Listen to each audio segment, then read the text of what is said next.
So when you have those three things functioning, heart, habit, home, school is just another extension of your family. Like, of course we read books, of course we study, of course we finish things that we started, because that is the culture that we have intentionally created in our home.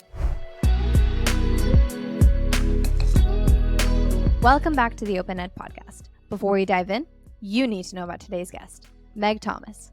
She's not just any homeschool mom, she's homeschooled 7 children while maintaining her own identity, running marathons, doing all kinds of incredible things in her spare time. In fact, the morning of our interview, she ran 16 miles. What you're about to hear might completely change how you think about homeschooling, parenting, and how you do your household. What she calls her heart, habits, and home framework. It's a system that transformed her household into what she calls a self-managing family. And interestingly, it started with an approach to laundry. So I'm hoping that instead of trying to do everything yourself, instead of burning out, Meg might show you how to create a family culture where children learn to manage themselves, where you as a mom can free up some of your time. Are you ready to discover how a mom of 7 created a home where her kids take responsibility without constant reminders?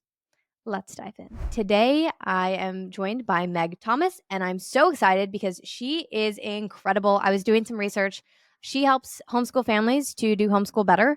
And today she's going to talk about that, about getting started in homeschool, about her 7 children and what that looks like to balance everything, and hopefully so much more. Welcome to the podcast. Awesome. Thank you so much. I'm excited to be here. Okay, so I have a good friend of mine, right? And we were just chatting over messages, and she's starting homeschool. And she has one child that is starting to get into homeschool age. And she was saying that it's so hard to balance both. She's like, I don't know how to do this. You have 7 children. What is your best piece of advice for that? And like, did you experience that as well?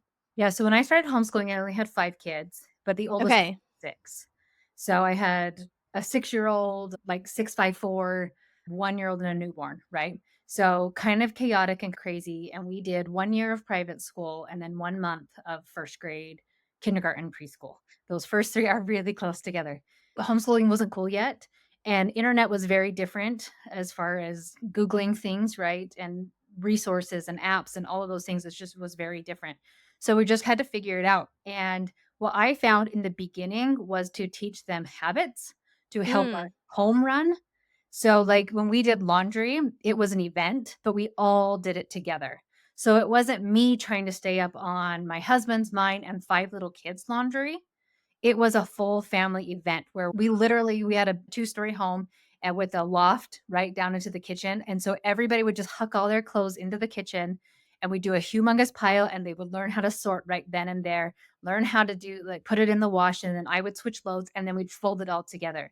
I didn't realize that these skills I was teaching them was going to help me to make long school feasible long term, because Mm. I basically am working myself out of a job, right?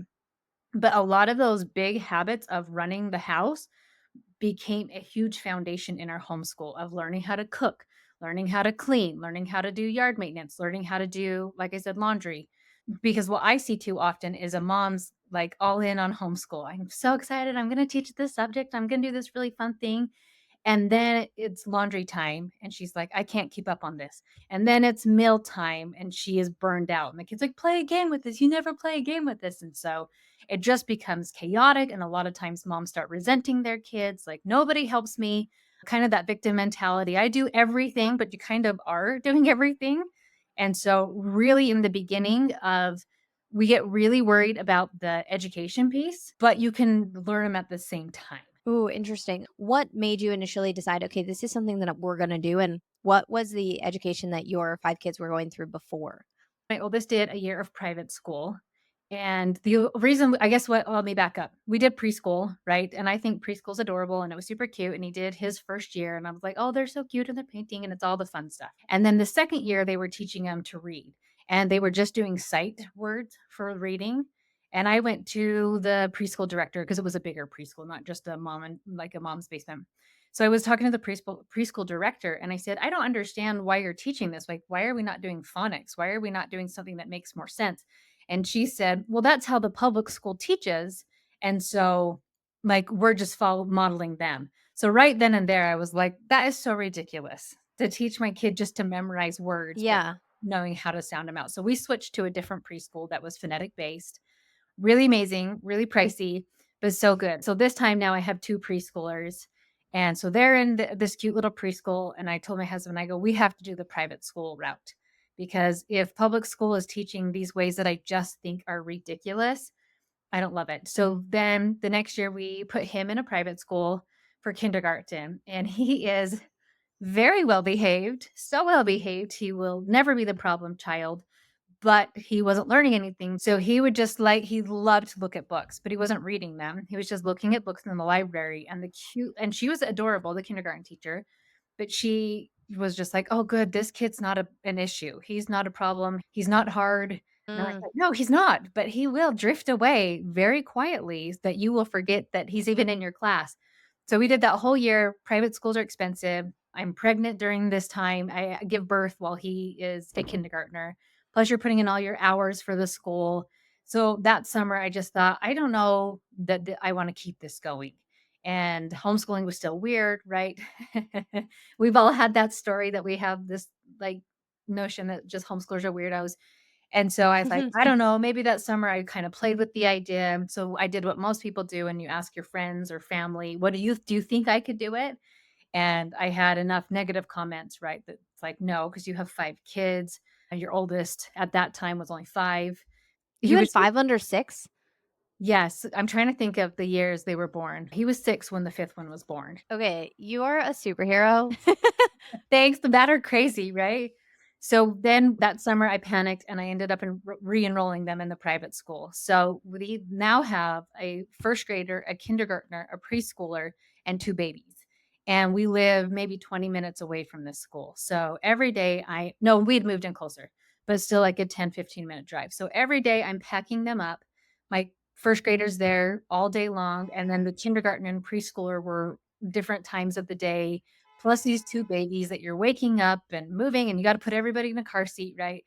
And it was so bad, not the school itself, but just the chaos of it, that sometimes for me to learn a lesson, it has to be really hard. Sometimes, yes. Yeah, and so it was so hard, and my cute little guy, he's 6 years old, and I'm like, "Let's play games, let's do this after school," and he was like, "I can't. I'm emotionally exhausted," because he's an Oh my goodness. introvert, and so when we started, I pulled everybody out, and I was like, "I guess we'll figure it out." And we literally got out pieces of paper our first week of homeschool, and I was like, "Do you guys wanna draw pictures? I guess we should practice some letters." And I had no idea what I was doing. A friend of mine had started homeschooling too, and she was like, "Well, I think you should teach them letters. I think you should teach them this." And so I just kind of found random books or random curriculum, and we just would jump in, and we started school right then and there. And it was so funny because he was really learning. He had actually forgot how to read during that year of kindergarten, and so we were starting over with him. And a little monotone 5-year-old kids when they're learning to read, Mhm. like, "My name is Meg," and that monotone really slow would put me to sleep every single day because I Oh, had no. babies, right? And I was like, "I can do this. I can stay awake," right? So our school was is simple, a couple hours a day. The 3 kids, my 3 oldest kids, a lot of times I would lump them together and just teach. I can teach with a baby on me. I could teach while nursing. The toddler would just we'd have some toys, let him run around, and we just went for it right then and there. Oh my goodness. Okay, so I'm extremely fascinated by how somebody does the whole number one, like having so many kids and then educating so many kids at home and balancing it all. You mentioned at the very beginning that you really had an emphasis on habits. So, how did that transform your home? Like, think back to before. Was it this situation where it was like you were taking care of everything, you were dropping everyone off at school, you were cleaning the house and cooking and doing everything, and then how did you integrate the habit aspect into your home? What has that transformation been like for your family? Great question. So I think, like I said, it got too difficult to do things, and that's when I get to work, is when something gets really hard. And so it started with laundry because, especially when you have toddlers who change their clothes 3, 4 times a day, right? And piles just get bigger. I didn't do it. I hadn't studied Charlotte Mason. I didn't even know who Charlotte Mason was. If you don't know who that is, I'd love to tell you about her. But like, I hadn't studied anything with habits. I'd never read a book. I don't even know if Atomic Habits had been written yet, but I just realized, like, I was drowning and I need their help. And my husband every now and then would hire a cleaner for me, right, to just, like, get caught up. but nobody to do my laundry, nobody to cook our meals. And so it just became like I realized those habits had to become our lifestyle of this is what we do, this is who we are, this is what the Thomases do. And I didn't know I was unintentionally creating a very intentional family culture of children who know how to work, children who know how to take care of themselves. And it's evolved into, we call it the successful six, that now before our kids graduate and leave the nest, essentially, is that they are proficient in skills with finances. They are proficient with skills with their emotions, six of understanding finances, economics, reading a lot of really good books there, but even understanding credit. Do you want to utilize credit? A lot of our kids, we actually do have them get a credit card at 18 because we've already taught them how to track and how to not emotionally spend, which then goes into emotions of like how to navigate hard things when you're frustrated, how to take responsibility. So instead of you made me so mad, can you imagine when you have 7 kids, Yeah. and if they're all pointing fingers of, "You made me so mad and you made me so upset," of like, "Okay, this was maybe me. How do I do this?" Right? So really learning those emotional skills, mentally learning how to push through hard things. So this could be mastering an instrument, pushing yourself academically. We actually put taking care of the home in mental as well. There's so many, like I think it's a Marine or a Navy, and Jordan Peterson talks about cleaning your room, making your bed every day, and what Mm-hmm. that does for you mentally. Physically, how to cook, clean, your hygiene, exercise, grocery shop, taking care of your physical health.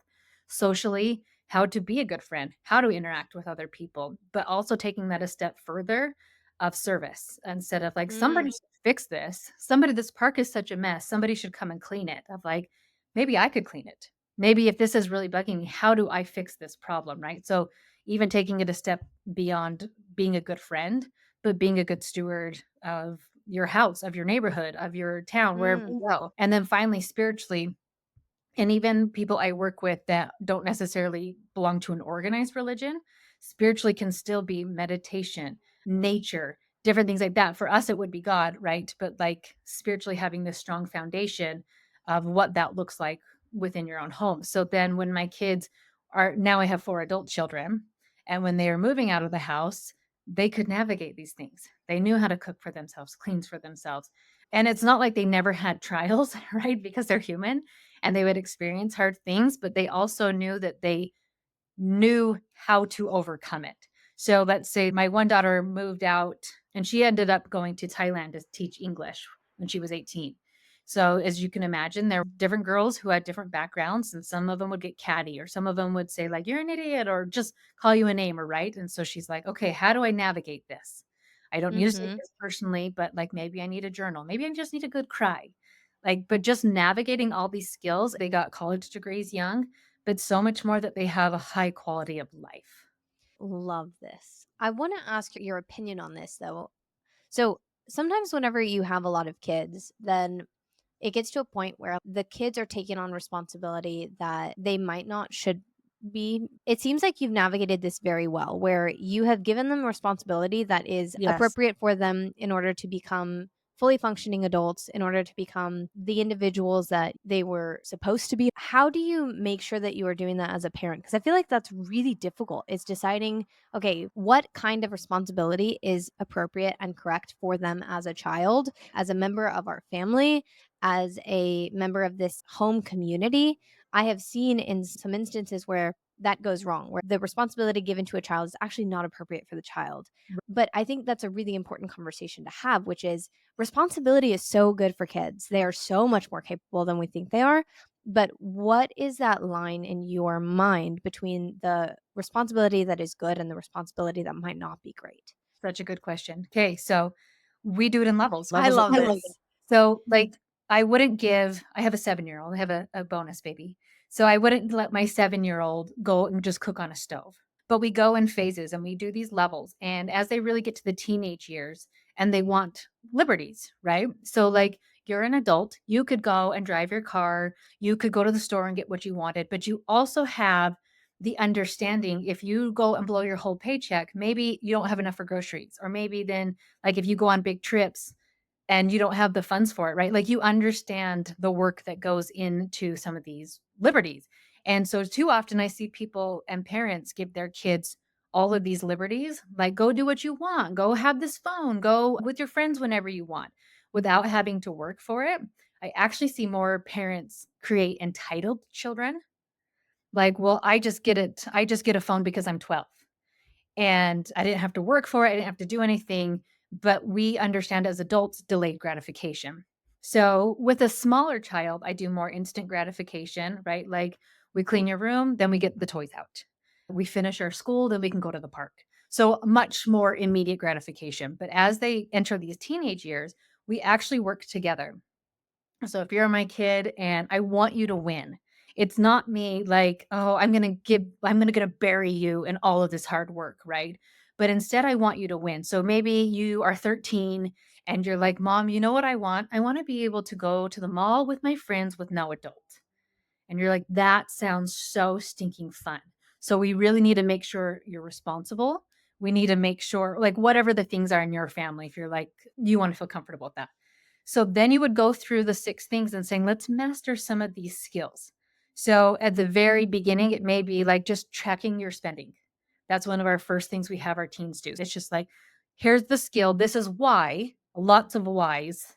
Like if you don't have a why, throw it away until you get a strong why, right? Like tracking your spending can make you such a successful adult later in life. So then we literally create it with each child because emotionally, you may have a child who cries of everything.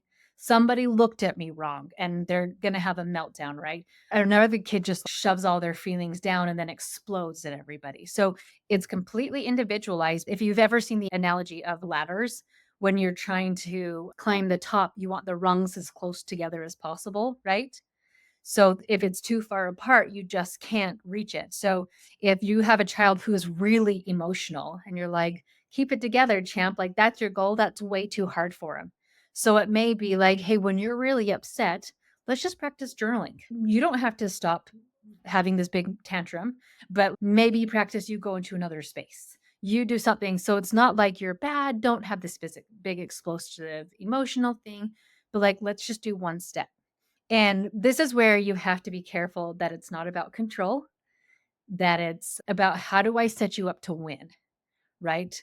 And so if you have a kid maybe socially that manipulates friends, like, well, I'm not going to play with you if you don't do this game with me. I'm not going to be your friend if you have to go home, right? And I'm just like, hey, let me tell you the road that goes down. So if every time like dad comes home and I want to manipulate him, like how often is he going to want to really help me?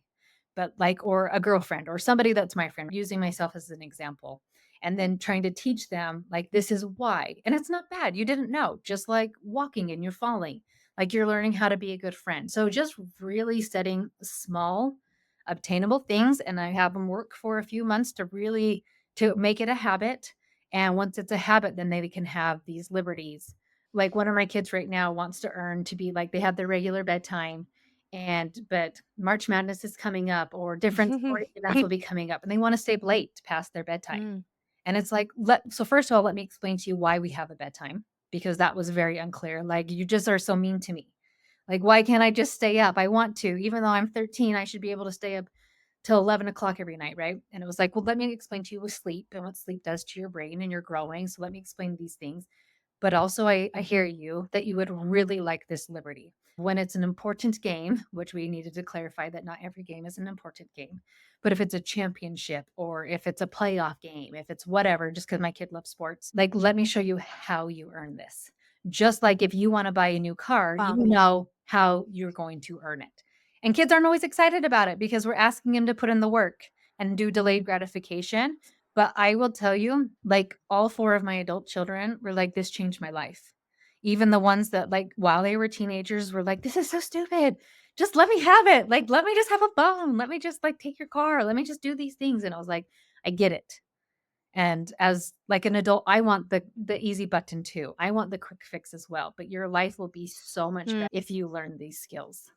That is huge. So, in between that, whenever they are young, something that I've seen, at least in my own life, and then also in some of my friends' lives, is that if you are never taught how to want something and how to identify what you want personally, it makes it really hard in your future, right? It seems that what you've done very, very successfully is help your children to understand okay, this is what I want and this is what it's going to cost me and this is what I'm going to have to do in order to get it. Is that worth it?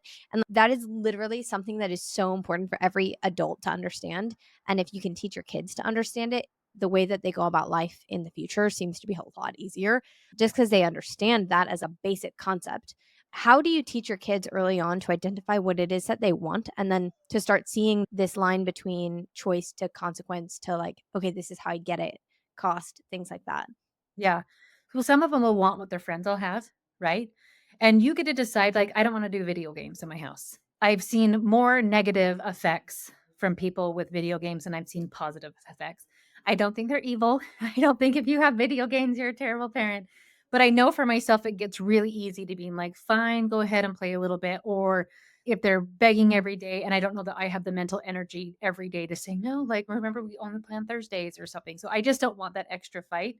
So sometimes what they want to take some practice of like what you're also comfortable with. And as you start doing this, they'll get better and better with it. One of my kids wanted a cell phone. We don't start with smartphone. We start with this big old brick Nokia phones that to text is like 227742. But like they have to learn really good skills and it actually forces them to call. They are learning phone skills. And even though they're kind of annoyed, we're going in baby steps, just like I'm going in baby steps as far as what I'm requiring of them. I'm giving them liberties and baby steps as well, so that just like you don't give a little kid keys to a car. And when a kid is learning to drive, a parent has to be with them for like 6 months, right? That they have to put in all this work for it. But it's, I think, then beyond that of like what they want and going after dreams and like creating big things, I think the easiest way is to show them by you doing it. So if dad's doing stuff, if mom's doing stuff, because I see a lot of moms lose themselves and lose their own identity because, like, I'm just a homeschool mom. But, like, no, I also do Ironmans, and the reason I didn't get all the way ready is because I ran 16 miles this morning. You Goals. did not. This is Yeah. incredible. Like, I don't have the attention span to just sit. Like, I've gotta run and I've gotta move my body, right? And so but they've watched that of, like and when I came in this morning, there and everybody asked, "16 miles, how did it feel?" Because I haven't ran this long in 10 years, right? Because then I Really? half marathons and then half Ironmans. And so they are seeing me go after things, and my husband goes after things, right? So he thinks I'm crazy for the endurance events, but he's going after things with his job, and he is a huge dreamer, and he goes to Africa and he wants to help people over there with power. And like he's so lit up about just helping different people. And like he is so excited about that. So they're seeing dad create some of his things, and he actually does a free men's workout twice a month. This is awesome. Because sometimes men don't get support groups, right? And so Mhm. he wants men and dads to have this support group. So he has things. I'm going after visions and goals. I love travel. And so they've watched me save up and then watched me learn about a place and study about a place. And then maybe I'm in a financial place where I can take one kid, right? But I like not all seven. But so they just, I think when you are a big dreamer and not like huge, right? But like have a dream, have a goal, then they start seeing like, "Oh, I can too." So my one daughter, that my oldest daughter, I just have the 2 girls and then 5 boys. My oldest daughter, she got her associates at 16 through OpenEd, previously my tech, but so she got her associates through them and graduated at 16, and then she wanted to travel, but she's a minor, right? Mhm. So then she and I worked together, like, what if you nannied? What if you did something different? So maybe you can't just go travel because you are a minor. So we found a family that used to live in Utah with us that had moved to Puerto Rico and were looking for a nanny. And so she ended up nannying for them for 3 semesters. And then she was 18. So then she went to Thailand and taught English. And now she is serving a mission for a church in Texas. And she'll come home. I don't know when this is getting released, but she's coming home in 6 days. So I'm so excited. And then she'll leave for Nicaragua to go teach English. So she's found all these ways to travel without spending money. Yeah, that's incredible. How did you find that initial family? Well, Like think about this. How did y'all find that family initially? I'm a great doer. So I literally, it was a friend of ours. So we used to be in a co op together years ago. And she might have just posted in our co op and said, "Hey, looking for somebody who'd be willing to come down to Puerto Rico and nanny for us that, like, but they still homeschool. So they would love a homeschool person." And they said, "Well, my daughter is, she's still a minor, but like she'd be good." So they actually flew her down and a couple, maybe just one other girl, and interviewed them for a week and had them live with their family for a week, and they picked my daughter, and Yeah, so many families in Puerto Rico that, like, if she wanted to, I could have found way more, and I know a lot of times you have to be 18, so we just lucked out that we knew somebody, but, like, just ask around, post in Facebook groups. There's so many homeschool Facebook groups, right, of just, like, looking for experience for this type of thing, looking for this, anybody want this help, right, and learning how to market yourself so she can be like, "Here are all my skills. I can cook and clean, and I can take care of kids," and because she grew up in a house that was teaching her really solid habits, and so, like, she was really independent. I love that. One of the things that I want to ask you before we get into the nitty gritty of the homeschool days and kind of what y'all do and your curriculum and just all that nitty gritty stuff, I want to ask you about being a mom and a homeschool mom and just being like literally a woman. And it's interesting because you mentioned that sometimes, moms put so much into homeschool that they get to a point where they're like, okay, wait a second, who am I? Right. Mhm. And I was actually talking to my aunt recently and she's a homeschool mom of 4, and she was saying that, like, for a long time, she compared herself to other homeschool moms, where, like, she would be in groups and she'd be like, "Oh my gosh, these homeschool moms are doing phenomenal job in this way," and she was reading a book or listening to a podcast or something, and it emphasized the fact that the goal is not to be a certain type of mom or homeschool mom or anything like that. It's to find the homeschool mom that you were meant to be, like to find the Yeah. mom that you were meant to be and like to be that fully. And it sounds like you have done that very, very well, where, you've integrated your kids into your daily life and to dos and home stuff and the way that you have built a culture in your home around goal setting and identifying the things that you want. It seems very much like everything that your family is started with you first knowing who you were and then kind of like creating a culture around that. Can you speak a little bit to that? Because I think that's really unique and I don't find that often, but that's really something I'm interested in. Just like from the lens of like, right, we talk about in open ed, every kid is unique, build an education that suits them. Well, every mom is unique. Build a homeschool that suits you. Yes. So when I started, I don't know if that I knew who I was. Like a lot of people think when you have a big family, but only 2 of mine were planned, right? A lot of birth control methods do not work. I wouldn't change it for the world, right? I love my big family and I wish I could have had one more with my little caboose, but it wasn't meant to be. I don't know that I knew who I was because you're still growing up yourself. I got married young and got pregnant quickly after we were married. I just got thrown into motherhood, trying to navigate things and navigate my own past, heal from childhood trauma, and just all of these things. And so a lot of it I was just learning right there with my kids. I think the biggest thing for me, because like through the process of homeschooling, I really learned who I was. So I definitely like if anybody thinks you have to know first, you do not. You can just like do it as you're going. So like Facebook wasn't, I think it was invented, but like nobody really had it yet. So we had Yahoo groups that were through emails. And back then, so I am, I don't know, young, like mid 20s or something, late 20s. And these moms were in their 40s now and saying, like, I'm done homeschooling and I'm so depressed. And like, I don't know what to do. I don't know like to what to do with myself. I've lost my whole self. And so I remember reading that right in the beginning of my journey and saying, that will not be me. Like, I will always keep a hobby. I will always keep something that's mine. And so I actually started running after the birth of my second son. And so, like, I would always have a running group. I would always have something that was mine. And so it wasn't a lot that, like, when you can imagine, right? When you have a lot of little kids, but like that was mine. And my husband was so great. Like, Saturday mornings were just mine. Everybody knew they were just mine. And so, like, I just knew that you can get depressed so easy. And so I don't know that I knew exactly who I was, but I knew I needed to make myself still a priority and still, and not like then don't ever homeschool, right? Because, like, I'm gonna go to the spa every day now or get my nails done or whatever, right? But, like, I had something always for me, and now that I just have the 3 kids left at home, I did still have a little bit of we my husband says I need to call it the midlife transition, but, like, that midlife that switch, right, where I don't have all these fingernails to clip, and I don't have anybody that I help with the bathroom anymore, and I don't have physical demands of little children, and it's this transition to more adult children now of still having something for me that helped me get through that so that I didn't end up like these moms who were really depressed, who resented their kids. Like, I did everything, and now you're all getting married and leaving the house, and now I'm just alone and I don't know what to do with myself. And so I think knowing that, and I wanted to avoid it, that through the learning experience always kept something for me. Yeah, that's it. That's really smart and really incredible. I need to do something physical, like, I need to go run. But, there are so many different outlets and ways to expand your creativity, whether it's, like, music or Yeah. art or literally anything, just, like, the personal expression of you in the world. I think that's so important and valuable. I wanna switch gears here a little bit. We've talked a lot about philosophy and the ideas and being a mom.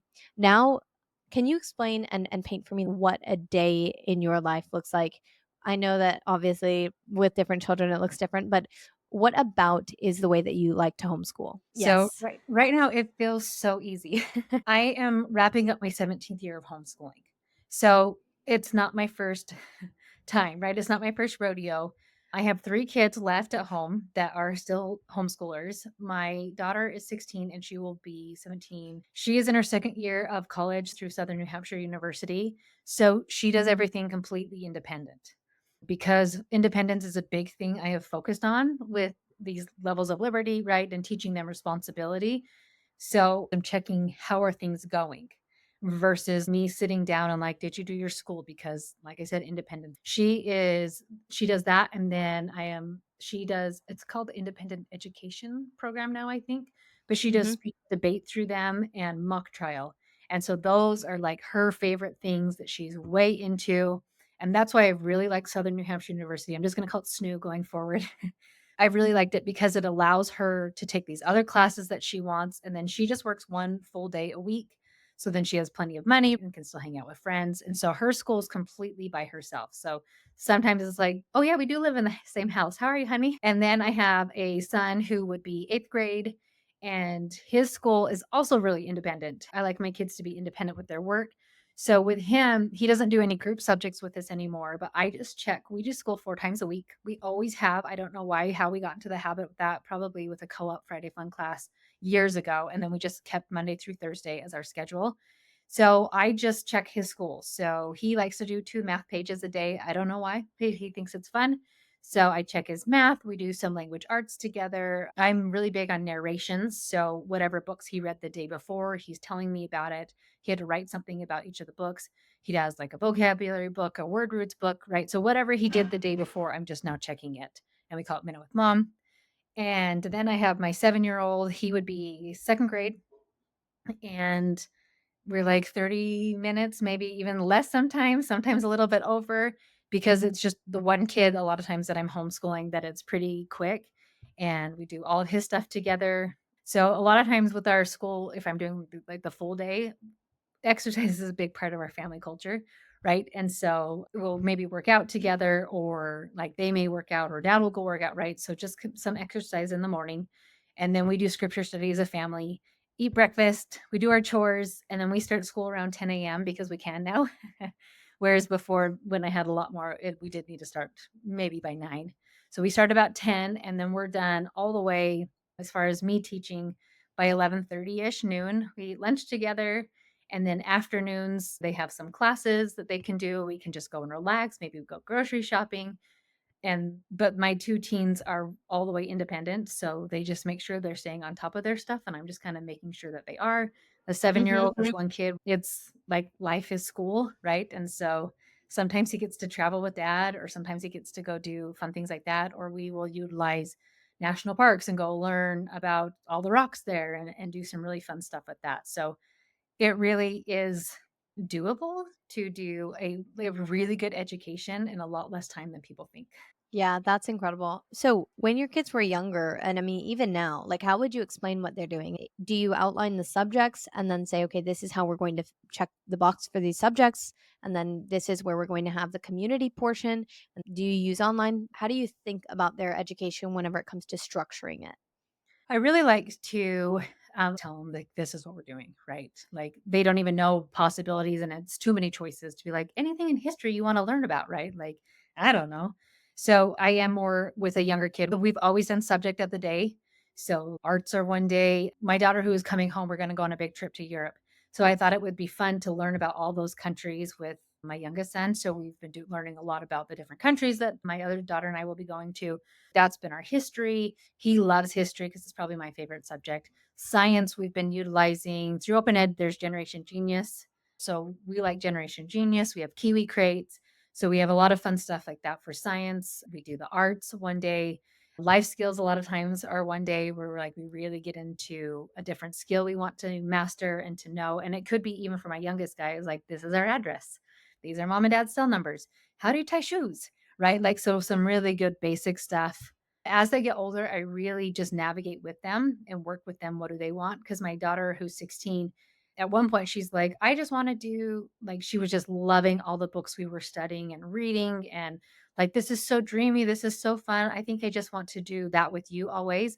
And then she got about ninth grade and she goes, actually, I think I want a degree and I want, like, I think I'll start college for 10th grade. And I was like, "What?" Like, I wasn't ready for you to go, right? So, because she and I were having so much fun. And so I just individualize it for every kid. My eighth grader wanted to try SNU for ninth grade. And I said, can we? Because one of my other kids did started in ninth grade. And it was a lot harder for him than my kids who waited till 10th or 11th. And so with this guy, I just said, like, it is your choice, but let me just explain to you how much harder it was for your brother that did it at this age. And I said, I would rather spend the year and get really good at essay writing and really good at some of these things that I know are in this program. And so, and then just keep doing what he and I are doing. And he goes, okay, like that's a good plan. So, like, I know he wants to do SNU. And I just said, just give it one more year. Like, I will support you, but I think you should wait. And he agreed. So, as of now, like, right. And I think that's where a lot of people really struggle because with the little kids, you can just control what you're learning, right? Like, Mm-hmm. my son wouldn't have picked, like, let's study Hungary. Let's study about the Empress Sisi. But I'm like, oh, this is so amazing. This is so fun. Like, let's just learn all of these fun things. But as they get older, then parents like want to hold on to that. And I get it because those younger years are so fun and just so dreamy and those relationships that you're creating. And it's really those Instagram and Pinterest worthy posts, right? Where it's just so pretty and dreamy. And like, we read poetry out in the hammocks today. And then your 13-year-old was like, I'm good. Like, I do not want to do that. And so kind of letting go of some of that control and saying, "Okay, we are gonna study language arts. What do you wanna learn about? How much do you love it?" Because one of my daughters loved a more intense language arts program, and my sons were like, "Shoot me now, like, please don't make me do this program." So we're like, we simplified one. Like I said, my 13-year-old really likes math, so he does 2 math pages a day. Another kid hated math, so we did a much more simpler program. So really, really individualizing every kid's education. We love geography, which maybe that's weird, I don't know, but we love geography.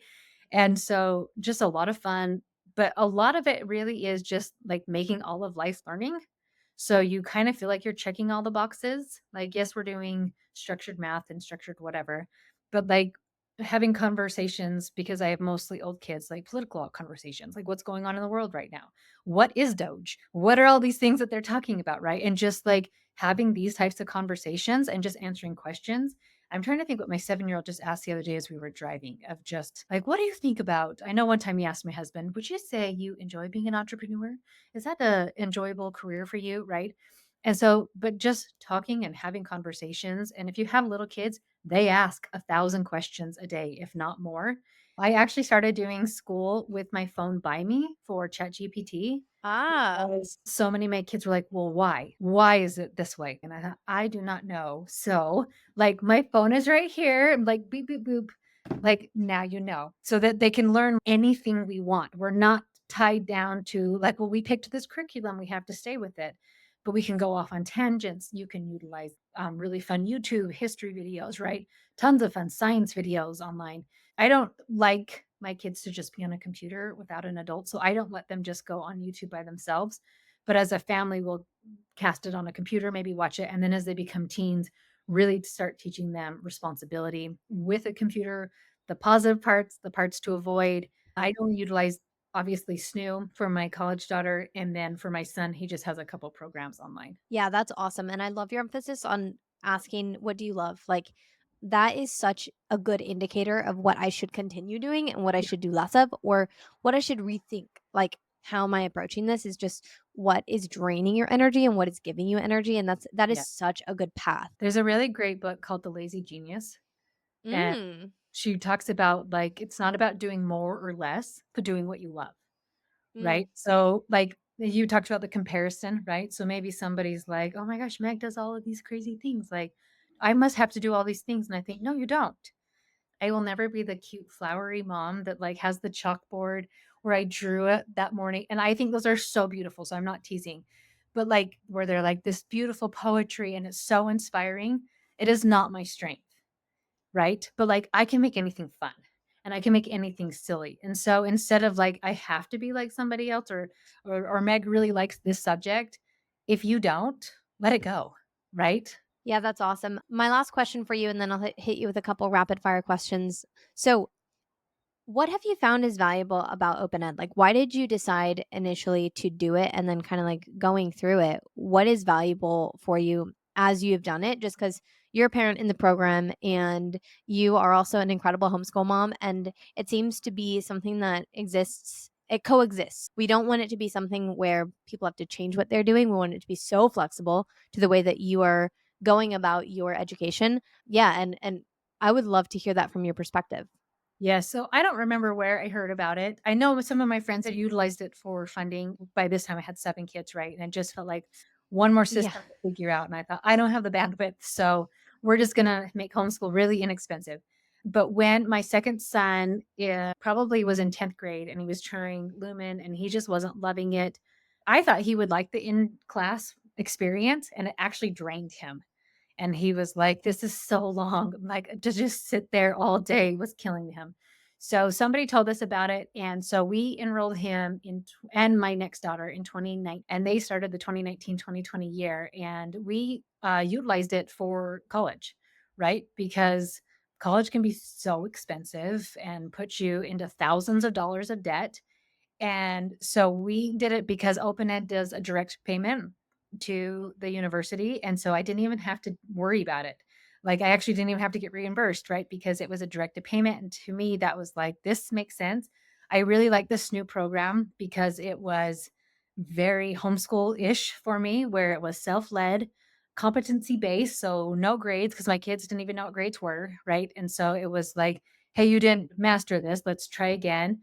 And then they had, I don't even remember what her name is, but who their cute girl was that was their weekly check-in. She was so amazing. Maybe is it Emmeline? Maybe. I don't know. I just know she was so, so sweet. And so they would have weekly emails, and so they had somebody in Open Ed that actually was checking in with my kids. Like, how are we doing? So not just your weekly sentence, but somebody that actually for SNU was like, "Do you have any questions?" And I even did, excuse me, Zoom calls if you didn't understand anything. So they wanted your kid to succeed as much as you did, and really, really helping them. And so my oldest son did it, then my daughter did it, then the next kid did it. And I said, "What this does for you is it gives you a leg up." So when other kids are graduating from high school and you are both maybe trying to get just a basic job, you get to put on your resume, your application that you are a college graduate. And I know it's your associates, and kids could work harder and get a bachelor's within high school, but at least on there you can put you're in college. And it was crazy because my one son was 15. And so he needed a job and he could go work in the daytime because it's not set class hours. So they could do it in the evenings. And so he got a job, and they didn't even realize he was so young because he put, like, "I'm in college." He's tall. My husband's really tall, so he was over 6 feet. He could work days. And so it just, like, it's opened up so many opportunities for them. And just, it's really helped them in so many different areas to have that. And they did it without any debt. Right. And so to me, that That's was a no brainer. huge. Yeah, that is so huge. I love hearing that. I know that there are lots of homeschool families that like sometimes they look at the program and they say, okay, depending on their values and how long they've been homeschooling, like the question is, how can this be valuable for me? And I think that's really a unique way to use it is okay, like if you're in high school and we offer the program in high school, maybe this is a different opportunity that you didn't think about. Because I mean, to be quite honest, like when it comes to building an open education, nobody knows what their opportunities are, right? It's like, what could I possibly do? There's this idea of what school has to look like and what school should look like and what you should be doing, by 15 years old. But like the fact that you can personalize it to that degree where if you want to do college classes, you can. My littlest brother is 17 now, and like he's looking at the associate's degree, and he's like, because he got some advice from some of my friends who were like, as an engineer, because he wants to be an engineer, he also did alternative education, and that's been super big for him. But as an engineer, all of your basic classes are so basic. They're weed out classes, and you don't have too much interaction with a professor. Try and get those out as much as possible if you can. And he's taking that to heart, and he's like, okay, I'm going to try and do as much as I can so that when I get to school, I can focus on the classes that really matter and I can be ahead of everybody else. And he gets so excited by that. But truly, even in high school, even early on, you can personalize it to whatever degree you want. If it matches with your goals, why not? Yeah. I just love giving my kids that leg up because once you have a college degree, like, people don't care if you have, and so my kids, other than my oldest, have no high school diploma. And so when they are applying for a job or whatever, they can just put college because once you have that, nobody cares that you don't have transcripts, that you don't have all of these things. And when they've applied for colleges, they just come in as a transfer student. That's so smart. Okay. My last rapid fire question for you. What is the best piece of advice that you have for new homeschool families? So connection and building a relationship with your child, because if you guys have a crappy relationship, homeschool will be hard. Like, part of the reason our homeschool is fun and easy is because we focused on relationships. So focusing on that heart piece and connection, because children are inclined to listen and follow and obey when they feel safe with you, loved with you, and like first thing heart. The next one is habits, right? Building those strong habits so that a lot of times people are like, well, we can never get to school because my kids are still in their pajamas and they're like, it's just a mess. My house is a mess. We can't, like, I can't even think right because it's all crazy. So, like, but then they don't listen to me to do the habits. And that's why I say heart first. So, like, I'm guiding you, I'm leading you, I'm the master with my sheep, right? They just follow me. Like, this is what we're doing. So, that heart piece, the habit piece, and then that home piece of like the creating this culture. We are a family that does school. We are a family that loves learning. We all of these things. And if you don't mind me, this is my favorite quote about culture, and I've adapted it from the book How Will You Measure Your Life. So now the children, so this is when like you have a home's working, right? Now the children don't even need to ask how to behave, how to make decisions, or how to make this trade off against that one. Parents don't need to dive into the details of every decision because the culture, almost as an agent of management, is present in the details of every decision. So when you have those three things functioning, heart, habit, home, school is just another extension of your family. Of course, we read books. Of course, we study. Of course, we finish things that we started because that is the culture that we have intentionally created in our home. Wow, that is the perfect note to end it on. I could not have asked for anything better. Absolutely incredible, Meg. And I will have for anybody that wants to follow more of your stuff because you write, you have a blog, you have podcasts, you do a lot of stuff. I'll leave all of that below so that people can find you as well. But thank you so much for coming on the podcast and for sharing all of this incredible stuff. Thanks for having me on.